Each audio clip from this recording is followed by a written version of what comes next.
దేవుని మనసారా ప్రేమిస్తున్నావా? ఆయన యందు నువ్వు ఉండడం అంటే ఆయన్ని ప్రేమించుట, ఆయన వాక్యానికి లోబడ్డం.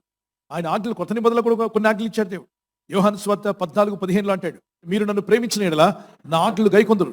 అంటే దేవుని మీద ప్రేమ ఉంది అనడమే కాదు, ఆయన చెప్పిన మాటలు నెరవేర్చడానికి ఇష్టపడాలి.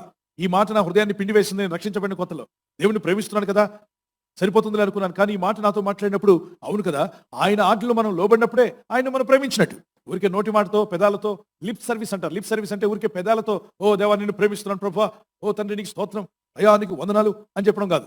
ఆ చెప్పి దేవుని స్తుతించడం మంచిదే, కానీ నువ్వు అంతగా క్రియలలో ఆయన మాటలు నెరవేరుస్తున్నావా అని ఆలోచించాలి. ఆయన్ని స్తుతించడానికి మనసు ఉన్నట్లయితే, ఆయన ఆజ్ఞలు గైకునే మనసు నీకుంటే తప్పనిసరిగా దేవుడు నేను దీవించడం ప్రారంభిస్తాడు. అందుకే అన్నాడు, మీరు నా యందు నిలిచి ఉండండి, నా మాటలు మీద నిలిచి ఉన్న యెడల అన్నాడు. అందుకే ఈ క్రొత్త సంవత్సరంలో రోజుకు ఒక 50 అధ్యాయాలు చదవండి. లేదా సువార్తలు, మత్తయి సువార్త, మార్కు సువార్త, లూకా సువార్త, యోహాను సువార్త, 4 సువార్తలు చదవండి. దేవుని మాటలు చదివే కొలది మీలో ఆ దేవుని ఆత్మ